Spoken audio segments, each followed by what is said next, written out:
Agora, 8 horas e 48 minutos, aqui no Jornal Gente. Eu já dou as boas-vindas, o meu bom dia ao jornalista da Rádio Bandeirantes, Cláudio Zaidan, que está sempre conosco aqui, trazendo assuntos diferentes para quem nos acompanha, entender ali o cenário. E hoje é um assunto bem diferente, né, Zaidan? Bom dia para você. Seja bem-vindo. Oi, Thaís. Bom dia, Cláudio Humberto, Pedro.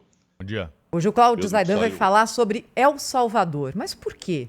Por que El Salvador na pauta do Jornal Gente? Esse país tão pequenininho da América Central, um país pobre, um país que enfrenta, ou pelo menos enfrentou durante boa parte da sua história, uma crise de segurança gigantesca, muito semelhante a questões que existem na América Central e também na América do Sul. E El Salvador tem sido hoje notícia no mundo todo porque tem um presidente que conseguiu, de alguma forma, conter essa crise de segurança pública. Que história é essa, hein, Zaidan? Quem é esse cidadão?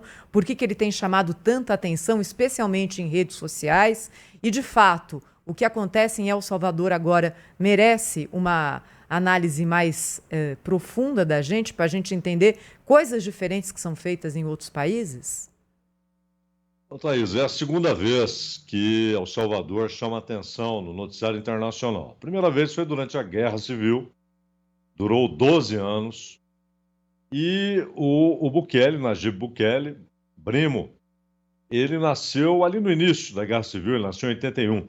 A guerra foi de 80 a 92.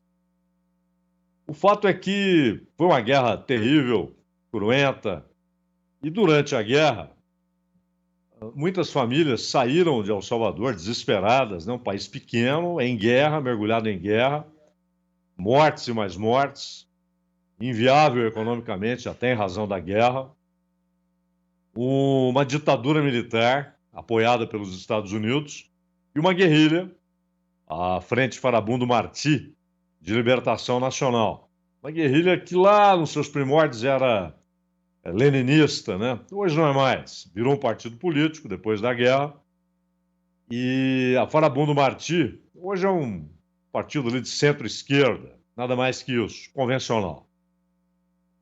Então, muitas famílias que foram para os Estados Unidos tinham como objetivo chegar a Los Angeles. E formou-se ali uma grande comunidade de salvadorenhos em Los Angeles. Com o decorrer do tempo, as crianças crescendo, Los Angeles, em alguns lugares ali, os bairros latinos, pode ser uma cidade muito violenta, com muitas gangues, e eles começaram a formar gangues em autodefesa. Formaram os Maras. Com o fim da Guerra Civil, em 92, esse pessoal volta para El Salvador, ou porque queria reiniciar a vida em seu país, ou porque os Estados Unidos deportaram muitos deles. Estavam numa condição ilegal, como imigrantes ilegais. E aí, eles voltam para El Salvador e essas gangues crescem até ao ponto de dominarem o país. E não é só El Salvador. Honduras, Guatemala, a América Central passou a ter os piores índices de violência e de assassinatos no mundo. Honduras, inclusive, chegou a liderar por um longo período, se você considerar o número de mortes para cada 100 mil habitantes. É sempre relativo, esse tipo de coisa, não são números absolutos, é claro. Você não pode comparar com o Brasil. El Salvador tem 6 milhões e meio de habitantes, né? Um país pequeno. O Bukele, ele começa a carreira na Farabundo Martí, no partido que antes era guerrilha, vira um partido de centro-esquerda, e o cara é muito bom de voto. Muito bom de voto. E não perde a eleição, né? Então ele teve 3 eleições na vida. A primeira, para prefeito de uma cidade que faz parte ali da região metropolitana de San Salvador, que é a capital, que é Nuevo Cuscatlán. Foi eleito. Lá, prefeito tem mandato de 3 anos. Então, ele sai de lá em 2015 e é eleito prefeito da capital, de San Salvador. Ora, um país de 6 milhões e meio de habitantes, que tem uma cidade com 2,5 milhões de habitantes, quem ganha ali é porque tem eleitorado nacional, pode ganhar eleição nacional, né? Ele foi prefeito 3 anos de São Salvador, melhorou muito como prefeito, hein? Os índices de criminalidade em São Salvador. E aí, claro, com aquele caminhão de votos que ele teve, ganhou com mais de 50%, ele falou, opa, eu vou ser candidato a presidente. Só que o partido fecha as portas. Há um rompimento, ele é expulso do partido, porque ele começa a contestar lideranças locais, começa a ser visto como uma ameaça, né? Pois o cara está crescendo muito. As lideranças antigas, o cara chegou outro dia, 2012, 2018, ele está falando em ser candidato a presidente. Ele tenta ser candidato por um partido. E aí, tanto a Farabundo Martí quanto a Arena. A Arena era o partido do período da Guerra Civil que dava sustentação política e parlamentar ao governo, né? Os dois se unem para fechar as portas, vão ao judiciário e conseguem jogar na clandestinidade o partido do Bukele. Ele, então, se filia a um partido menor, consegue ser candidato e é eleito. E faz o partido próprio. Aí ele inventa um partido que, aliás, tem um nome peculiar, Novas Ideias, que tem tudo a ver com o Bukele. Bom, ele se depara com um país que havia dolarizado a economia no início deste século. El Salvador tem 20 anos de dolarização e não resolveu nada. Virou um paraíso de lavagem de dinheiro e, ao mesmo tempo, as gangues tomando conta das ruas. Método Bukele, porrada. Exército, polícia, cercando cidades, cercando bairros problemáticos. Ele prendeu 77 mil pessoas, em números arredondados, 7 mil só saíram. Construiu uma prisão para 40 mil pessoas. É a maior prisão da América Latina. E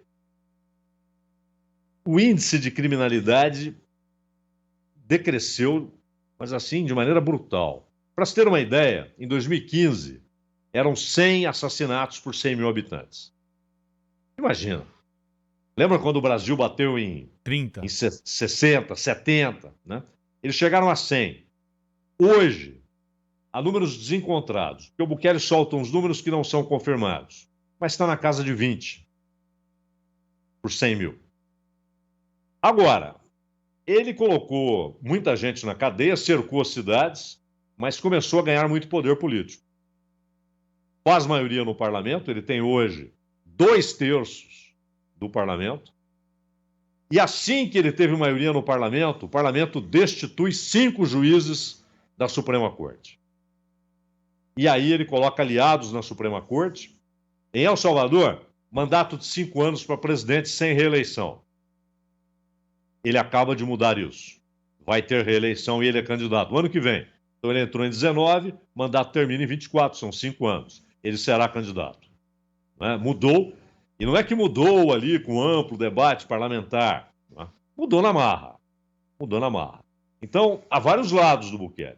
E outra coisa, muita gente, há protestos. Outro dia teve um concurso de Miss em El Salvador e as pessoas aproveitaram aquele momento para protestarem, porque havia muita imprensa internacional, dizendo o seguinte: olha, os 70 mil que estão presos não são todos do Mara, não são todos do bairro 18, que são os grandes grupos de tráfico de drogas, enfim, de crime organizado.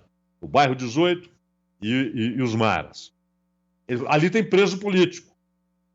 Tem gente que está presa porque é oposição ao Bukele. Mas é presa acusada de pertencer a uma gangue. Ora, quando o sujeito tem o domínio do parlamento e do judiciário, esse tipo de coisa passa a ser um risco. Gente é presa sem julgamento, sem provas, acusada de pertencer a uma gangue. Mas pertence mesmo ou simplesmente faz oposição ao Bukele? Por outro lado, ele colocou a moeda digital, no caso dele o Bitcoin, não é qualquer moeda, o Bitcoin, como uma moeda corrente ao lado do dólar. E só que ele nunca conseguiu o preço que El Salvador pagou pelo Bitcoin, foi o preço recorde, né? E sempre o preço esteve abaixo disso. Há problemas com a dívida salvadorenha, até porque ela é em dólar. O problema da dolarização é esse também. O Brasil, por exemplo, mais de 70% da dívida pública brasileira é em reais. Né? E na Argentina, ao contrário, é em dólar. E a coisa fica pesada. El Salvador é inteiramente em dólar, porque não tem moeda local. Agora, com relação à criminalidade, é isso. A receita básica foi porrada, cercar as cidades com o exército, mas o Departamento do Tesouro, olha que interessante, não foi o Departamento de Estado, o Departamento de Tesouro dos Estados Unidos acusa o Bukele de ter feito um acordo com esses grupos. Basicamente é o seguinte, olha, isso aqui é uma grande lavanderia, com Bitcoin e com dólar. Ganhem dinheiro em paz. Parem com assassinatos, senão vocês vão morrer. E aí você chega para o líder do Maras, do bairro 18, e diz o seguinte, meu amigo, você quer continuar sendo um arruaceiro babaca, que daqui a pouco vai tomar um tiro na cabeça, ou você quer ganhar dinheiro? A população nem se importa muito com o tráfico em si, ela se importa com a violência, né? Com os roubos, com os assaltos, com os assassinatos. É isso que deixa a população em ebulição e pressionando o governo. Se isso cair muito, faça seus negócios em paz. Foi essa a acusação que o governo dos Estados Unidos fez ao Bukele, de ter negociado. Me dê em paz que eu dou paz a vocês e melhoro as condições das prisões, porque os líderes estão presos. E a gente sabe como funciona, da cadeia, os caras controlam. E aí, só um último aspecto, ele alega que os Estados Unidos fazem essa acusação porque querem El Salvador submisso aos interesses dos Estados Unidos, não querem um parceiro, querem um súdito, querem um Estado vassalo, e por isso fazem essas acusações. Como não há um parlamento hoje realmente independente e um judiciário realmente independente, são palavras. Né? Você escolhe quem acreditar. No Departamento de Tesouro dos Estados Unidos, no governo de El Salvador, o fato é, a população olha para tudo isso e diz, meu amigo, morriam 100 a cada 100 mil. Né? Isso aqui melhorou. A criminalidade caiu muito e, ao mesmo tempo, as pessoas começaram a ter um pouco de sossego até para fazer negócio. O comércio agora tem mais liberdade, não é assaltado toda hora. Então, o dia a dia melhorou. A grande dúvida, isso o tempo vai responder, é a que custo? Se o Bukele, de fato, já se transformou ou não em um ditador, inclusive levando oposicionistas para a cadeia. Cláudio Zaidan, jornalista da Rádio Bandeirantes, sempre conosco aqui no Jornal Gente, abrindo às vezes assuntos novos também para quem nos acompanha. Obrigada, viu, Zaidan? Até a próxima aqui no Jornal Gente. Um abraço. Até a próxima. Um abraço. 9h01. Na sequência, vamos receber aqui no estúdio o presidente da Associação Comercial de São